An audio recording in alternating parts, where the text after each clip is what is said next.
Vampire Survivors is one of the best indie games I've ever gotten the pleasure of playing, and honestly, it just keeps getting better. Viewers will know that I've done a video about this game already, and those same viewers will know that that video is dog shit. It's terrible. It's really, really bad, and you should not watch it. I made a lot of errors while I was recording that video that I tried to fix with a Lego Yoda AI voice. It may not have been Lego, it just may have been the AI Yoda, but regardless, that video sucks, and now it's outdated because there's new DLC out, and that new DLC kicks ass.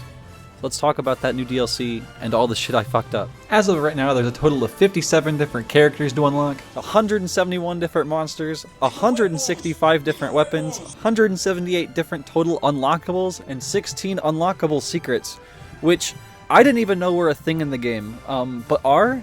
And they're pretty awesome. They're pretty freaking cool. It's also the cheats menu. There's a cheats menu in this game, I found out. And a good majority of all of that can still be gotten in the base game. The DLCs only add about 8 characters each, and maybe 25 different total weapons, so you're still getting a shit ton of good stuff in that base game, which, for still $5 is insane, considering they keep adding more secret stuff into the vanilla game. In the last video though, I didn't really talk about the DLC too much, and to be honest, it's because I hadn't really touched the DLC, which kinda feels heretic-like to say, because I made that whole video about how much I love it and hadn't even played these DLCs. But now I've played the DLCs, and oh my god, they're really good! Both DLCs add new maps that are just brimming with stuff to do, like the original vanilla game. The maps are really cool, and they have a lot of variety. But these maps are all enormous, planned out areas with different areas and secrets and things to do.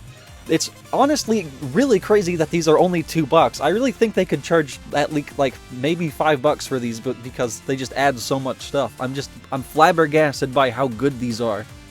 Another thing I think I brushed over a little too much in the first video was the music. I hadn't really heard a ton of the music, but now I've heard a lot more of the music, and there is a lot more music in this game. There's an unlockable thing that lets you change the character music to any character music you want. Each DLC adds like 6-7 new music tracks each. They just keep adding more bangers into the game. It's insane. I really wish I could say something negative about the game, but to be completely honest, I really can't think of anything negative to say.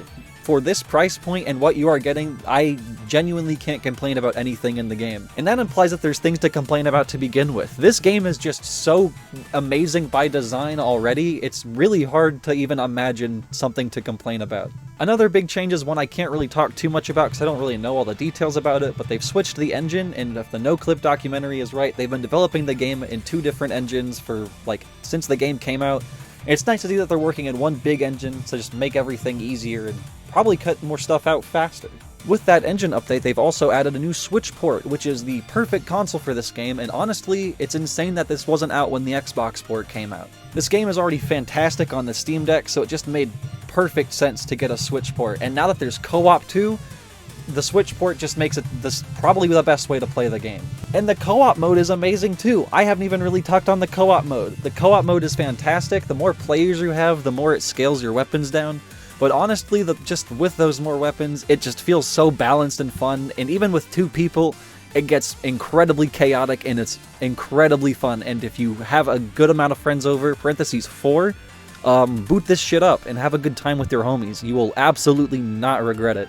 In conclusion, this video really wasn't meant to be anything crazy. I just really wanted to make another video talking about Vampire Survivors because so much has come out in like 8 months since I made that video. And I really just wanted to talk about it again and talk about co-op and all the cool new stuff. Thanks for listening. If you watched this video and you enjoyed it, you should subscribe and also give it a like and hit the bell. 95% of you aren't subscribed, and that makes me... It's alright, I guess. You should subscribe though.